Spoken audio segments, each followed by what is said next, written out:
So far this October, we've updated Coconut Mall with some Halloween decorations, but this week I'd like to move to a battle course that's already quite spooky, Twilight House. This was always a strange and unusually dark feeling stage in Mario Kart DS and Mario Kart Wii. I think it could be a really fun map to revamp since it's so simple yet interesting. I started off by downloading the Mario Kart Tour version of this stage. That's the newest version and certainly has the highest quality model, but it's also a bit different. The Mario Sunshine logos are gone and the surrounding forest has been changed a bit. Also, there's a bunch of textures missing here, so we'll have to reference the Wii version a little bit. Now the first thing I want to do here is merge vertices. This joins a bunch of polygons that are separate for some reason. This will make it easier to edit shapes and hopefully cut down on weird shading issues.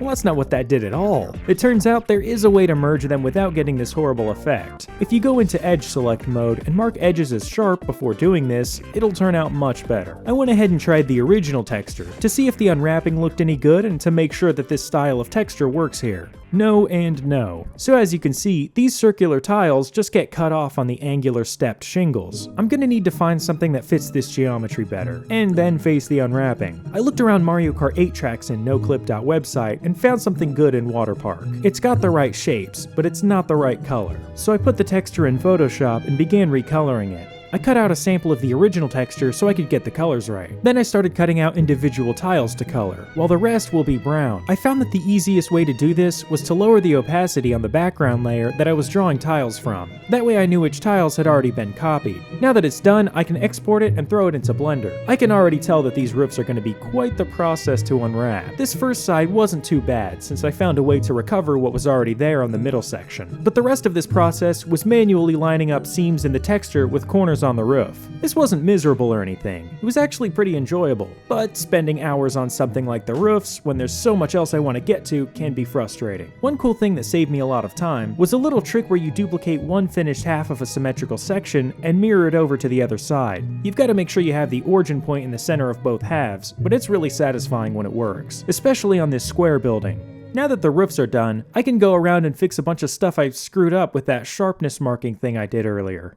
Yeah, the fix to the fix now needs a fix.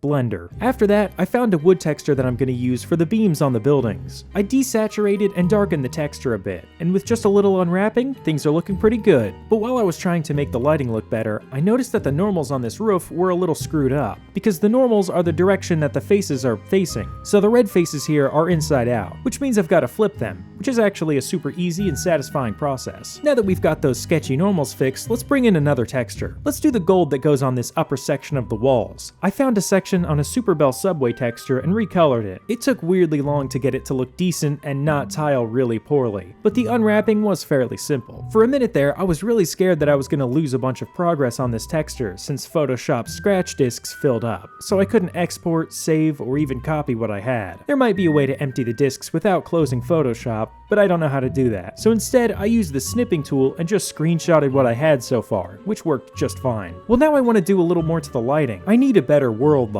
So I used the original skybox as an environment texture, which has a super neat, spooky, underlit look to it. Then I got a sun set up and made the lights and windows emissive, but the surrounding details could still use a lot of work. The first thing I did was fix the alpha map on the tree line. Then I brought in the old skybox, which will hopefully complement the new tree line, but unfortunately, no it doesn't. So I had to make a new skybox that's just the gradient without the trees. I also made the 3D trees a dark gray color, or tone, or whatever gray is. Something I really loved about the old versions of this stage was the way that it sits up over the dark forest. So I brought everything around the stage down, because that was easier than selecting everything on the stage. This brings back that sense of elevation, but something about this horizon is all wrong, and overall I'm not entirely sold on this forest. But it's at least something. So I went back to replacing textures, starting with the bricks on top of the castle building. This concrete texture should be just what I need. Then I got the gold texture and recolored it to make an iron texture. Well, it looks like we've almost got all of the textures assigned now. Next, I want to go ahead and put the wood material on the windows, which of course means more selecting faces and projecting UVs at different angles. There we go, everything's got a material on it. But there are a few flat, boring ones that we still haven't updated. I want the road on the outside edges to be that original pink-purple color. I also want this to look more like stone and less like plastic. So I used a faint vivid light overlay of the concrete texture to give it some noise. After that, I got to work on the bricks. The main bricks here aren't like the original reddish fresh bricks at all, so I got some red bricks and gave them a go. This looks decent in some areas and just bad in others. I moved on, hoping that they'd look better if I darkened the concrete texture a bit and replaced the bricks on the towers at the corners of the castle, but it's still not very good. So I went back to Photoshop and did what I had done with the roof to make it look a little more like the original brick texture, which worked perfectly. I think this looks great now. Now I can set up some lights in the windows. This is good, but it sort of highlights how flat the ground is here. I'm gonna need a normal map, but there's an issue. Photoshop doesn't let you generate normal maps anymore. And I just deleted my old version of Photoshop since my C drive is currently in peril with all of these Adobe apps taking it up. I searched around online and found a great video that led me to a cool little site that lets you generate normal maps, and it gives you more options than Photoshop did.